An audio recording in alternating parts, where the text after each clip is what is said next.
Hello, everybody. Thank you so much for that intro, Michelle. So I'm going to talk to you today about communicating for frazzled minds. As Michelle has said, I'm Ettie Bailey-King. My pronouns are she, her. I'm an inclusive and accessible communication educator. If I slightly inch away from the mic, can you still hear me? Can I get, okay, I'm seeing nodding. Please let me know if you can't. Okay, otherwise I will just maintain that posture the whole time. All right, so on screen, there's a photo of me. I'm a white person with blonde hair, sitting with a stack of books, smiling, and I'm gonna talk to you today about communicating for frazzled minds. What is a frazzled mind? Well, frazzled is an adjective typically used to mean exhausted, tired, anxious. I'm going to use it very expansively today to mean lots of other related ideas of uncomfortable. And I know three things to be true. Firstly, I am always frazzled, or nearly always frazzled. Secondly, you might be too. And thirdly, together we can communicate in a way that is friendly to frazzled minds. So I begin with a message of hope. Frazzlement is not the problem. We can make it work. So I'm going to talk about three things today. Firstly, what I mean by frazzled. Secondly, how being frazzled affects our communication, how we read, remember, understand, and use information. And three, practical tips for frazzle-friendly communication. So let's start off with that first bit, what I mean when I talk about being frazzled. So like I mentioned, it's exhaustion, worry, confusion, distraction. It could be physical pain. It could be internal distractions, like feeling too hot, too cold. Maybe you're somebody who hears voices. Maybe you've had a really bad day. Whatever that is, I welcome it all under the umbrella of frazzlement. Now, let's contrast that, move away from frazzlement, and I want you to think about a time when you felt comfortable. So just think quietly on your own here. Not going to ask anyone to put their hand up and talk about a time when. I just want you to quietly reflect. Think about a time when you felt comfortable. I'll give you a few seconds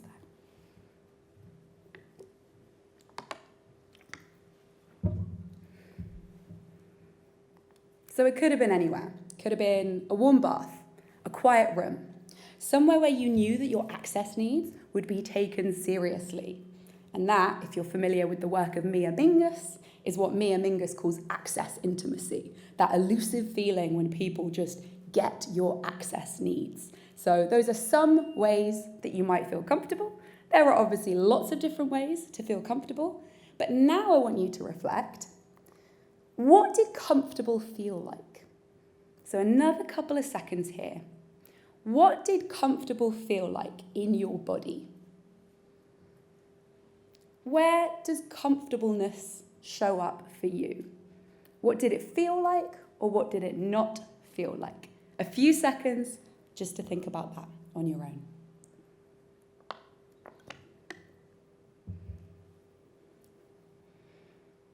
So it might have showed up as feelings in your jaw or shoulders, or the absence of tension, the absence of sweaty palms, the absence of butterflies in your stomach. Whatever that is, whatever comfortable feels like for you, I'm gonna link it in with some very, very basic neuroscience now, but I must issue a warning and an apology to anyone here. If you know a lot about neuroscience, I'm really sorry. I'm sorry to do this, because this is oversimplified, for sure. But I'll go to a quote, one of my favorite quotations, which is, open quote, "All models are wrong, but some are useful," end quote. That's often attributed to statistician George E.P. Box. And I'll slightly twist Box's words there and say, all theories are wrong, but some are useful. And by that we mean any theory kind of simplifies, squashes out the nuances and the complexities, but it can still be incredibly helpful and give us actionable insights. So let's oversimplify some theories. Let's get into it. Right, first up we have the discover-defend axis, which describes two different extremes in terms of how our nervous systems, which are the control systems in our bodies, make us feel. And I'll put two images up, which sum up for me when we're in discover mode versus when we're in defend mode. So on the left, we've got an image of a person picking some juicy, juicy berries off a hedge. And that image is meant to sum up how when you're in discover mode, you're relaxed, you're open to opportunities, you're looking out and you're open to nuance. On the right, we have an image of a magnificent, beautiful, terrifying tiger with its mouth wide open in a roar. And that is cueing us to think about the defend axis, which is when we are in danger, we're focused on survival, our perceptions narrow because we're just trying to stay alive. So I'll unpack what those two modes, those two ways of being might look like. So first up, if you are in discover mode, and I should make it clear, it's not a binary either or. We don't wake up and do some discover mode and then briefly go into defend mode, right? We move between them. But if you're more towards the discover side of things, then physiologically, you will be relaxed. So you won't have a racing heart, sweaty palms, butterflies in your stomach. Blood will be going to all the organs in your body, not just the ones that are survival relevant, or not just the ones that will help you escape some kind of danger. And that's why it's often called rest and digest mode. You're basically open to opportunities because your perceptions are wide open and you can think in a way that is more nuanced, more subtle, and you're more open to possible opportunities. You're primed to look for the juicy berries. Your body is thinking, we're safe here. Was that a juicy berry? No, it wasn't. Okay. It's often linked with system 2 thinking. Can I get some kind of indication, like make a noise or make some movement? Is anyone familiar with system 1 versus system 2 thinking? If you've read Daniel Kahneman's book, Thinking Fast and Slow, you might know it. I've seen some little wiggles of movement. Okay, some of us have come across it. All right, get ready for some more oversimplification, because system 2 thinking is basically slow, deliberate, conscious thinking, thoughtful, spacious thinking, when you are deliberately tackling a problem. And by contrast, system 1 thinking, quick, non-conscious, prone to errors, highly efficient, keeps you alive in the moment. So when you're in discover mode, you're basically primed to look around for opportunities and your perceptions are broad and they can be quite deep. Now, by contrast, when you're in defend mode, you're primed for survival. So your body might be in what we call fight or flight mode.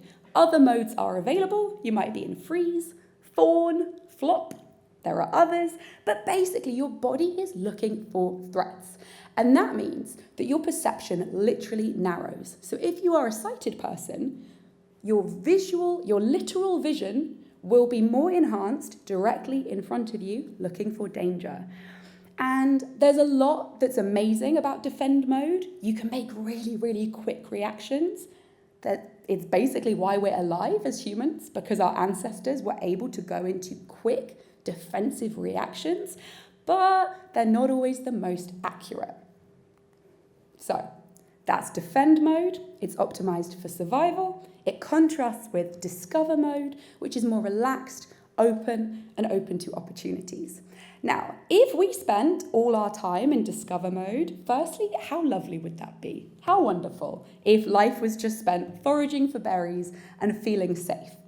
But from a content and communication perspective, if we were always in discover mode, if we felt relaxed, calm, well-rested, nourished, we'd had a brilliant night of sleep, we had no unread emails, then a lot of these things wouldn't really be a problem. You could get an incredibly long email full of technical jargon with a massive block of text on the page, and to be honest, you could probably find your way through because your nervous system would be sending you signals, we're safe, we've got time on our hands, let's go forage for meaning in that very, very long email. But alas, we do not spend most of our lives in that relaxed discover mode. By contrast, we have an image here from an Instagram video by Corey Dior. And there's a black person on screen with a heavily sarcastic look on their face. And the caption reads, "When my nervous system learns the difference between a tiger and an email, I'm gonna be unstoppable." Same. The fact is, 8 out of 10 of us don't even breathe normally when we're using a screen. Has anyone heard of email apnea? Can I get movement or sounds or any indication if you've heard of it? Yeah, Charlotte's like, yep. Michelle. So email apnea, we have a screenshot here from an article in GQ by Emily Lawrence, and the headline reads, "We regret to inform you that you may have email apnea and not even realize it. Your inbox can literally take your breath away. Here's how to not let it." Email apnea basically describes holding your breath or breathing very, very shallowly when you read digital content. There's not enough research been done on all different kinds of people using different assistive tech for us to confidently say whether it also applies listening to content, but I will tell you for free that anyone who's listened to a really, really long email through a screen reader is not having a good time. So I think we can hypothesize that this applies in other ways. Or in other words, if you're not already frazzled by existence, then screen use may well frazzle you more. You might start off in a pretty regulated state, but just having to access your email inbox or fire up your laptop or use your smartphone, which you're going to probably be having to do in a crowded place while moving, maybe there's bright light, that can tip you into a state of frazzlement. So to recap on our first section, when I talk about being frazzled, I'm talking about exhaustion, worry, distraction, overwhelm, lots of other, just using it really, really broadly today. Most of us move between different modes, discover mode, defend mode, and places in between. There's nothing wrong with either of them. In discover mode, our perception is wider and deeper because we feel safe enough to forage for berries or forage for non-literal berries in a really badly structured web page. And in defend mode, our perception is narrower because we're just trying to stay alive. So now let's think about how that affects communication. How does that actually show up when it comes to reading, listening, understanding, and using information? So being frazzled affects us in at least two ways. If we are a consumer of content, then we're much more likely to react very quickly, missing the joke, misreading the ambiguous terminology, making assumptions about what the author meant, filtering pretty ruthlessly because our brain is primed for danger and survival. It's not primed for understanding all of WCAG, which, as discussed, is a job in itself. And so we're very likely as readers or listeners to miss or forget details. As creators of content, we're more likely to do something that might be called info dumping, although I don't love this. I think this is kind of shaming of neurodivergent people in particular, so I'm going to reframe it as sharing large amounts of less curated information. We're also more likely to think in superficial ways because we're primed for survival, not subtlety. So no, I'm probably not going to get that brilliantly witty, subtle pun that you laboured over because I'm just trying to stay alive. And we're also more likely to assume that our audience knows what we know because when you're trying to stay alive, empathy, if you have lots of it, and a mature ability to understand other people's perspectives, which loads of us don't, becomes even harder when we're under stress. So I'll sum all of this up by basically saying simple writing may be easy to understand as the consumer, but it's not always easy to write. You basically need to be in discover mode, relaxed, feeling safe, having a lovely time, to help out that reader who is in defend mode because their perception is narrowed. And as content creators, we are also humans. We are affected by many of the same stresses as our audience. Stresses like, I'll read some of these out, okay? If you're sighted and you can actually read everything on this slide, then I'm furious because you're not meant to be able to. It's meant to be discombobulating and very, very stressful. So you might be stressed out by things like, can't pay my bills, kids need my attention, there's a recession, I'm hungry, universal credit, systems of oppression like sexism, racism, ableism. My obsessive compulsive disorder traits are worse today. Climate breakdown, knowing things about the world, capitalism, cold home, unsafe home, 35,945 unread emails, perimenopause symptoms, a pain flare, breakup or divorce, worried about losing my job, bullying. I'm going to stop there. And I'm actually just going to give us a little pause to defrazzle after that And I'll put a GIF up here, and it's cueing you, if you would like to breathe in for 4, hold for 4, breathe out for 4, and hold for 4. Obviously, just breathe in whatever way you would like to. It's just an invitation. But if you find that helpful, please do take a moment to just take some nice, settling breaths, because all of those stresses are a lot. Content itself cannot take away all of our stress, alas. But it can cut through some of the noise. It can work with our frazzled minds rather than against it. It can avoid re-frazzling us or frazzling us even more. It can help us by not judging us, shaming or blaming us.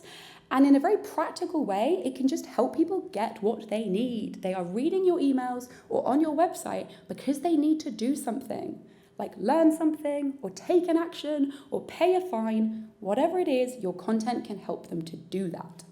So a recap on that little section, being frazzled can make it harder to consume content and to create it.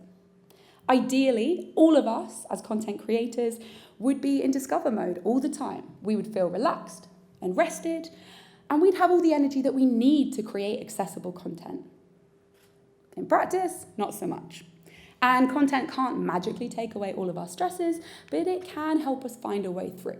It can work with us, not against us, and our frazzled minds. All right, let's get into the practical tips now. So, practical tips for frazzle-friendly communication. Reduce cognitive load. This one is an umbrella point that applies to loads and loads of other actions. So first up, what is cognitive load? And is anyone here familiar with it? Make a noise or make a movement? Yeah, I'm seeing some people being like, yep, familiar with the idea. Okay, so cognitive load is the load, in a metaphorical sense, placed on your working memory by information. Your working memory is your right now memory, the memory you use in the moment for doing tasks.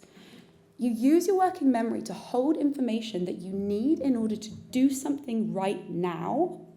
It's not the one that you use for remembering kind of the distant past or abstract ideas. It's your right now memory. So an example, if I say, hello, my name is Ettie, and I'm an inclusive and accessible communication educator. You are using your working memory to hold that information in mind, whether you're listening to me or reading those words. You're holding it in mind because you're trying to decide what to do with that information. If we've just met face to face, you might be holding in mind, she said hello. Okay, that triggers expectations that I will return a greeting. She said her name. I have to remember her name. Oh, I might have to say my name. What is my name? She's offered a job title. Perhaps I should offer mine. Maybe I should ask her a question about her job, and so on. And your working memory is holding all of this information and all these different expectations that are triggered by those pieces of information. Not exactly the same if you're just like reading that off, I don't know, an email or a business card, but it's still triggering other associations and you're still having to hold that information in mind. There's research that suggests that we hold units of information around like sentence length in particular. So if I had broken that down into several sentences, hello, full stop, my name is Ettie, full stop, research shows you would find it a little bit easier to hold that information because it would feel like separate pieces of information that you can carry in your mind. We'll talk more about working memory, but I think the key thing to understand with your working memory, your right now memory, is it is highly limited. Because remembering and processing information is seriously hard work. It is effortful in the technical sense. The people who study it describe it as the effortful process of holding on to information so that you can do things with it. We know this instinctively if you've ever just been tired out by a seemingly small interaction with another person. There's a lot of things going on there, but one of them is your working memory is working hard. So all of us, even if we are not neurodivergent, non-disabled, having a lovely day, we all need short words, short sentences, short paragraphs, concrete language, and lots of other things that I'm going to talk about. because they help us focus and process information. So I'll go into a few kind of practical examples of how we can do that. That's it. That's the tip. Say less. Say less. Literally, say fewer things. And my mantra when I'm writing or speaking is, if in doubt, cut it out. If I have any reason to believe that this information might not help you do something that you need to do, I'm going to cut it out. And that can be very uncomfortable, and that can be really hard when you're working with other people in an organization who are like, but we must tell people the story of our foundation. How will people understand us if they don't know that we were formed by a merger between Omnicom and something in 1982? It can be really hard, but where possible, model the idea of saying less. You will be doing a powerful benefit to everyone around you, including tired, distracted, disabled, and neurodivergent people. Now, closely connected to the idea of saying less is pausing more. If you pause, you are creating space. You're giving people processing time between each idea, between each piece of information that you're asking them to hold in their working memory. You can apply this in your writing, like a full stop or any end punctuation, whatever that is, maybe it's an exclamation mark. It creates a pause for processing time. You can also apply it at the micro level, so when you're writing your alt text, if you finish your alt text as a sentence with a full stop or some other piece of terminal punctuation, the screen reader will pause and give the listener just a little bit of processing time. Try and introduce these pauses into whatever you're saying or writing. Try and introduce them perhaps in visual design, and we might not think of it as a pause, we might just think of it as creating more space. So it's blank space on the page. It's the gaps between each paragraph. It's the literal space in the room sometimes, the literal sense of spaciousness where you're not just throwing a ton of information at someone and then expecting them to instantly act on it. It's things like, hey, I have a request. I'm going to send it to you in writing.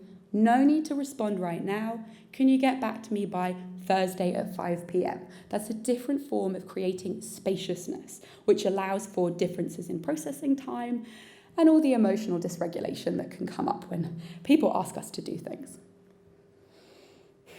Big pause. Simple sentences. Okay, grammar time. Right, this is a simple sentence. Full stop. This is a complex sentence. It has multiple subordinate clauses, each one of them adding additional information which the reader must hold in their working memory in order to piece together the meaning of the whole sentence. Sentence 1 was simple, sentence 2 was complex in a grammatical sense. I'm just talking about the grammatical phenomenon of one sentence having one bit and another sentence having lots of bits. Can I get some kind of vote?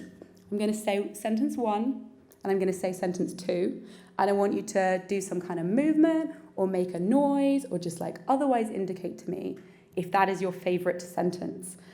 So, is your favourite sentence sentence 1, the simple sentence? Yep, seeing lots of movement. I'm seeing hands raised, some waving. Okay, that was pretty strong. What about sentence 2? Is this your favourite sentence? Anybody? One lone hand. Brave, yes. No shame. We're not judgmental here. You can love whatever you love. It's all good. But this tells us something about people's preferences in terms of the amount of energy that we like to expend. If we possibly can, we try to save energy. We try and not have to deal with more information at one time than we can avoid dealing with. And for that reason, we want to mainly try and write simple sentences.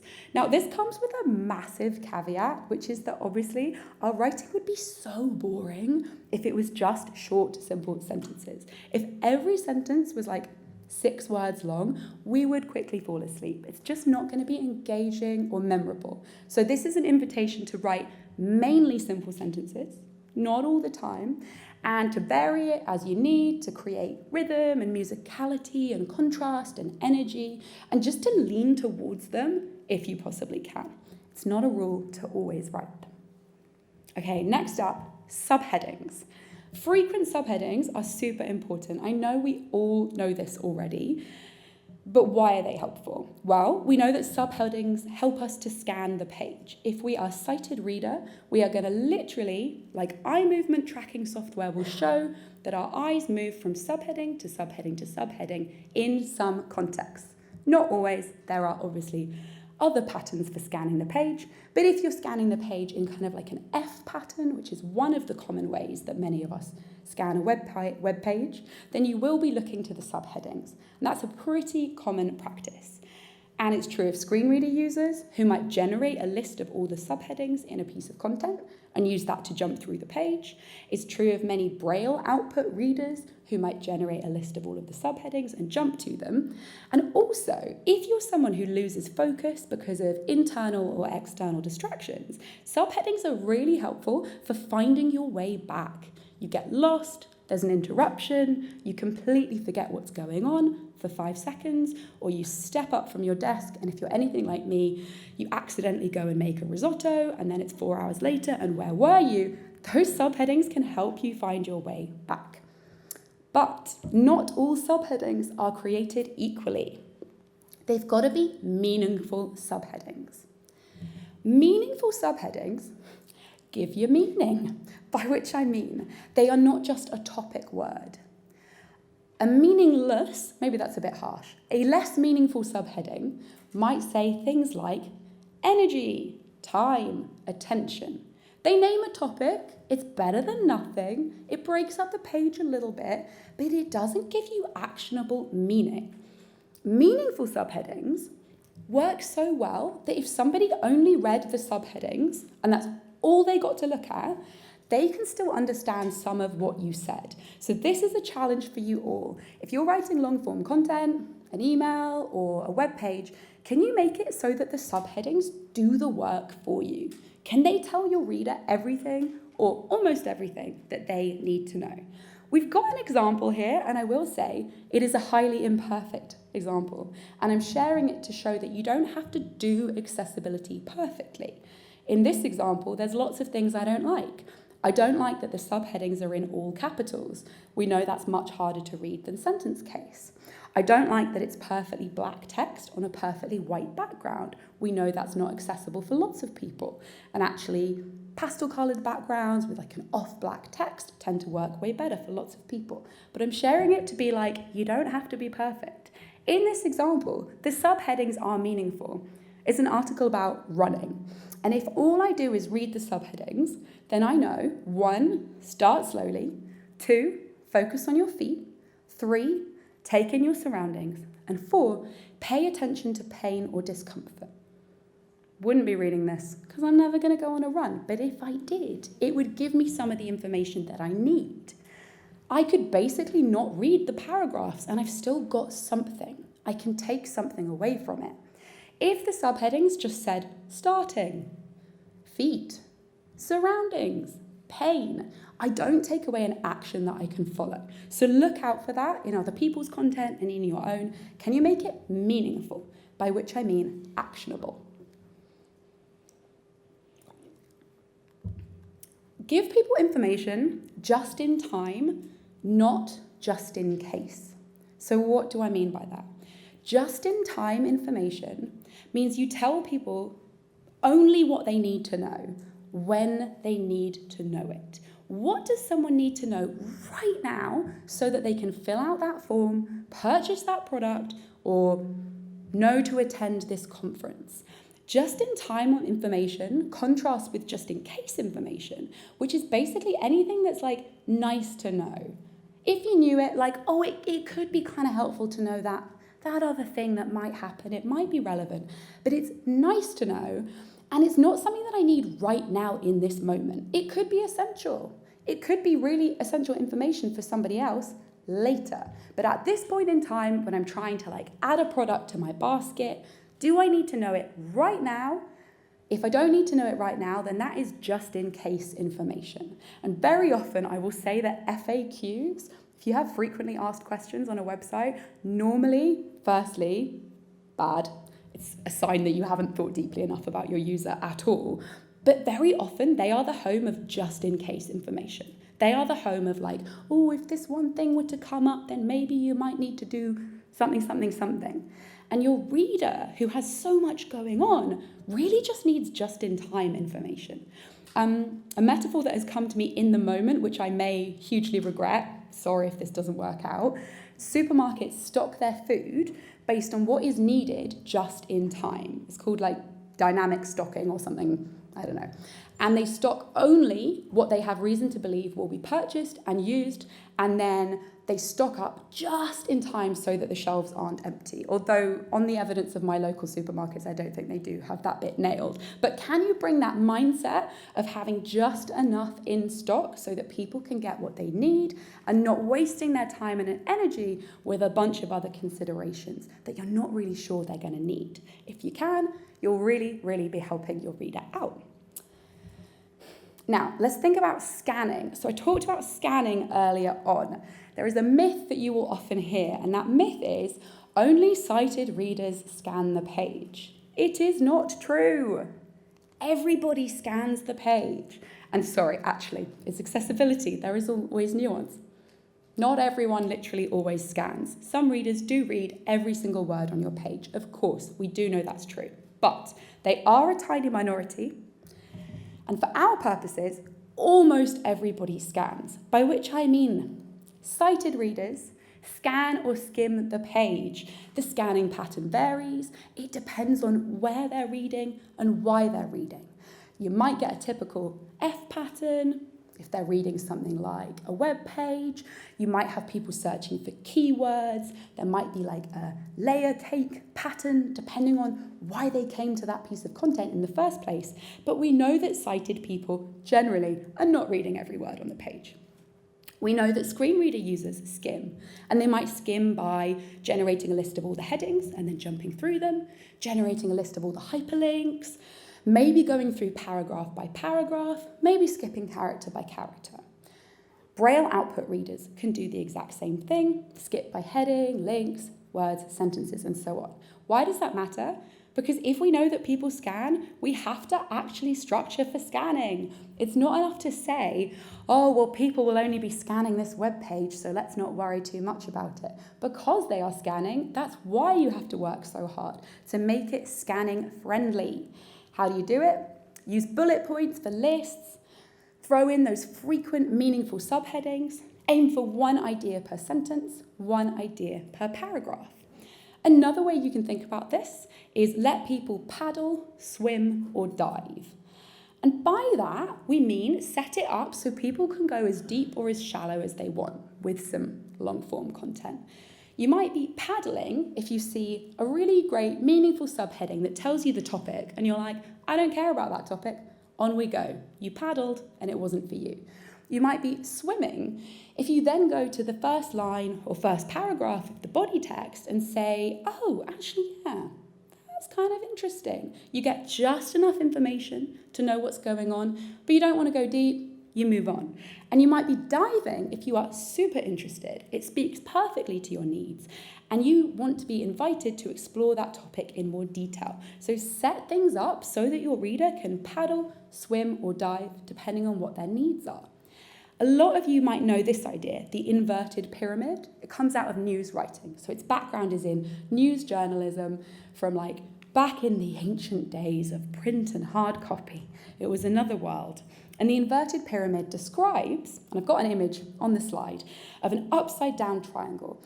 And at the top, there's like a long line and it says, the lead. Who, what, when, where, why, how, so what, now what? And it's getting at the idea that in news reporting, you very often would get a first paragraph that would say event has happened in place at time. It's very important because reason. And it would be that kind of news reporting style where you get almost everything you need right at the top. Then as you go down the triangle, it takes you to more detail in the body, And then even more related context and background and info. And that's called the tail. Why am I talking about this? Well, if you're very tired, distracted, you're in pain, your brain is racing like a Ferrari, then you're probably not going to go much beyond the top of a piece of content, the first few words in some situations. You might skim that beginning, and so it's really important that you're doing the work for your user so they can get what they need. If you have more energy, more attention, you're feeling up for it, you may well explore further. But the question I always ask is, if someone has 3 seconds to skim the page or to read that email that you just sent out with really important information in it, will they get all the information they need in 3 seconds? Or if you're speaking to someone and you can only speak to them for 3 seconds, could you convey everything they need? A challenge for you all. Can you pick an important piece of content, an idea that comes up in your work? Find someone who's new to it, maybe a colleague from some other area of work, and give them 3 seconds to explore it. How far will they get? Spoiler, you are not meant to be able to succeed because this is very, very difficult. Did they get the information they needed in 3 seconds? Highly unlikely. But what about 5? What about 10 seconds? How quickly can you give people what they need? We know you can't convey masses of rich detail or explain all of GDPR in 3 seconds, but can you challenge yourself? Can you push yourself towards that? I like to imagine that everything I write is going out to someone whose phone battery is just about to die. It's on red and they've got 1 second left to read whatever update I'm sending them. Is it optimized for that situation? Something else that can be helpful for that reader, that person whose phone is about to die, literally or energetically, figuratively, they're not feeling it, is literal language. So what do we mean by literal language?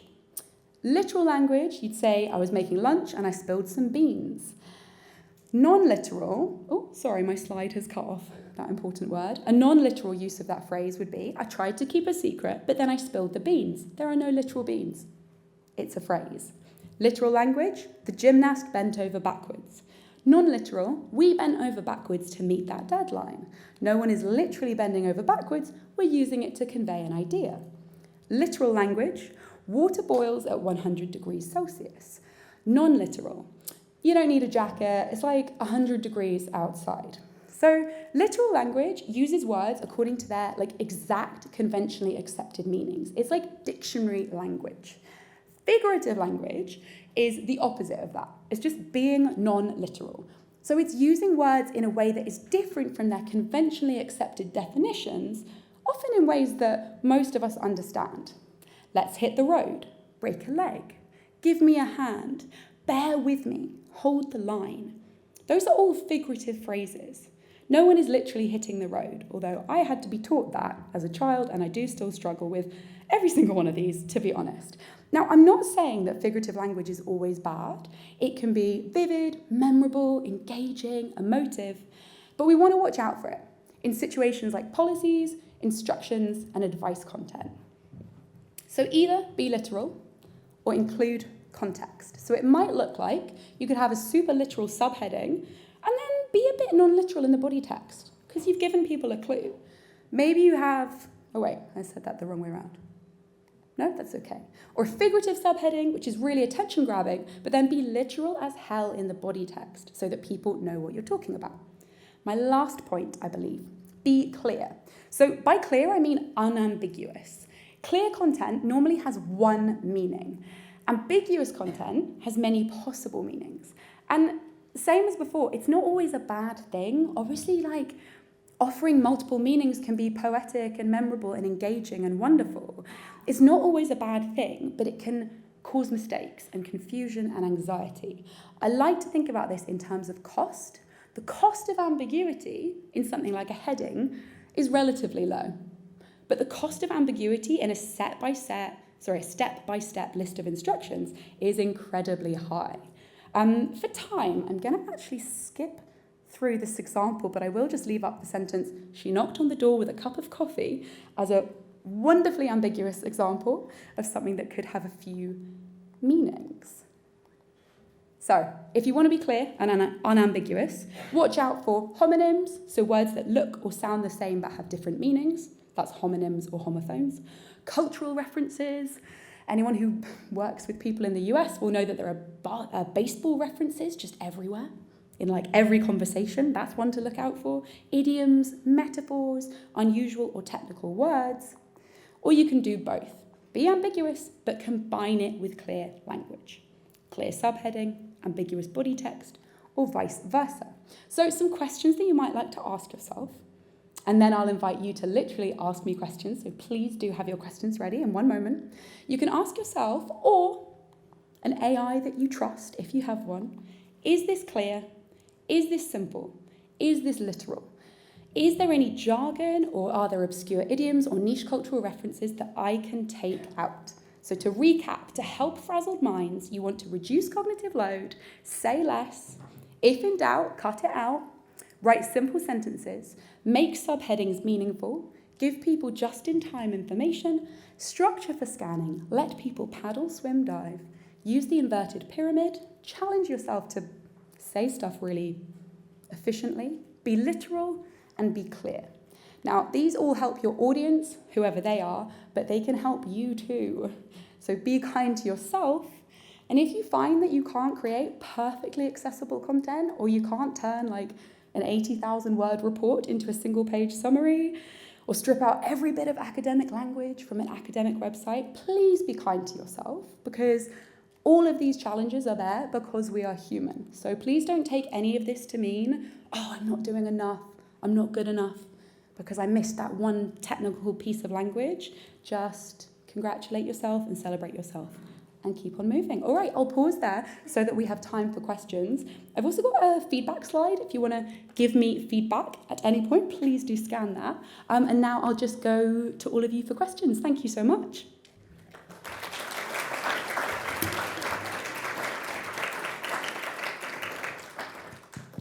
So I'm interested to get your thoughts on how this can apply as a concept to like user test environments, because how do you differentiate like a poor design when you're getting somebody to look at it from what's like the additional stress of like a simulated environment where they're maybe feeling a bit pressured and they may be missing things because they're thinking I'm being watched, or they feel like they have to answer in certain ways, or that type of thing. Like, what are your thoughts on that? Totally hear that. So, I think, to some extent, I would say, why worry about whether some of the stresses are situationally created by the scrutiny and pressure of user testing, given that users will still be working their way through content in other stressful situations.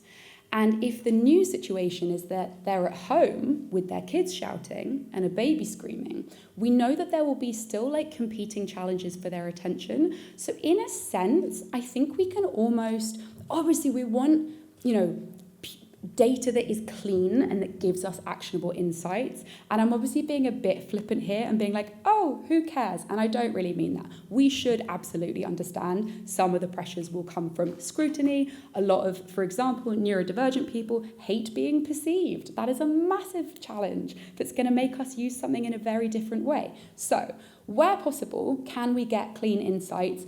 Often just by doing everything we can to make that user testing experience as safe and accessible as possible. So all the things you'll already be doing, I'm sure, in terms of really clear instructions, making it totally clear what they're being like assessed on. If you're actually asking for candid answers, making it clear that like we want your honesty. We don't want polite answers that praise us and tell us this website is perfect. No, please tell us the challenges. Trying to observe rather than assume. I have been involved in so much user testing where we made massive assumptions about why somebody didn't behave in the way that we thought they did. It took a very long time and a lot of open questions, and very often it would be the last thing someone said before they walked out the door. They'd be like, oh, by the way, this is why it didn't work for me. And we would very, very often miss those deeper meanings. So I guess for me, it's a balance between doing everything we can to make that experience work for people, like the real people who show up, who have all of these different life stresses and challenges, whilst knowing that we can never take all of those out of the mix. and recognizing that kind of just the fullness of being a human being is to be distracted, overwhelmed, and stressed. And where we can make a change that will make it work better for them, then perfect. So we should totally try and remove noise in the testing environment, rushing, hurrying, unambiguous instructions, but not try and control out all the things that make us human beings and that will make us. Frankly, even in a perfect environment, I will misunderstand stuff. And I actually had a slide which I, in the end, didn't present. It was a quote from my history teacher at school who said, "Ettie, your superpower is you can misunderstand literally anything." And it's true. And so I would sort of encourage us to take the sentiment of that, which is that like the challenges will show up for everybody and we change what we can through design, but not to aim to, reach a perfect user testing environment where everyone's having a wonderful time and feeling relaxed, because that won't represent the real world. Hi, Ettie. Oh, hello. Thank you. That was a really engaging talk, as usual. You mentioned AI very briefly at the end. I'm an advocate of thoughtful AI, and for me, I found it really beneficial in helping me communicate things in a neurodivergent friendly way. So it can take something that I've written and then provide some recommendations. I was wondering, have you been using AI much within this context? And do you have any tips or kind of hacks or things that have worked particularly well for you when using AI tools for frazzled minds? Confession, I hate AI and I feel like it makes me look so old-fashioned. I mean, some of us do. I'm really, really wary of it, but we have to recognise, it's in the world, it's how many of us are working, and having said that I hate it, I rely on it also a lot. I have an AI note taker who joins my calls and transcribes and creates notes for me for when I lose focus. I have AI support in, lots of areas of my business. And I'm totally here for it if it helps us with energy levels, tackling tasks that we might be feeling massive resistance to, which is sometimes called pathological demand avoidance, but which people have reframed as persistent drive for autonomy if you're a neurodivergent person. So definitely a place for letting it help us. On my limited understanding of how AI works, I think it's really important that you set the scope or set the role for what you're asking it to do. So as I understand it, telling it something like, you are an expert editor coming in and I'd like you to strip out jargon, idioms, or explain them, take out obscure references, that can be really helpful. I would, whatever you're using, set instructions and accessibility standards for the output it should give you. So I might give instructions like, for formatting, please use bold, but use it sparingly. Don't use italics, because we know that lots of italics can be hard for many people to read, particularly dyslexic people. Don't use underlines if you can avoid it. Use sentence case, meaningful subheadings. I would be training it to give me back outputs that I know will work for as many people as possible. And I would be really clear in terms of what exactly are you asking it to spot? Because I think sometimes if we give it the task, rewrite this to make it accessible, there are so many assumptions buried within that, many of which, as Craig brilliantly pointed out, will be bullshit. So how can we be explicit? Can we instead say, make this simple, clear, literal, unambiguous, break down information, create opportunities for pause, and so on. And also maybe encouraging it to interrogate your thinking and your assumptions. So I'm sure what weird assumptions have we made in the content creation process? Did we assume that our audience cared about a particular topic or understood a particular phrase? If we encourage our friendly robot, I'm trying to think of it as friendly, because they will take over. If we encourage it to be on our side and just point out what we've missed so that we can explain that, then I think that's an amazing accessibility win. But yes, I hope that was helpful. We have time for one more. Oh, hooray. Just kind of wanted to highlight that a lot of the principles that you brought out for this for kind of accessible writing and kind of writing for frazzled people also applies really, really well to other activities. So I was running a workshop on Friday, and in hindsight, one of the things that we didn't do very well was we could have made the tasks clearer. We could have made the asks we were given to the people in the workshop simpler. And I think actually trying to take some of these ideas forward into other elements of work can also be super helpful. Oh, that's really brilliant to hear. Thank you.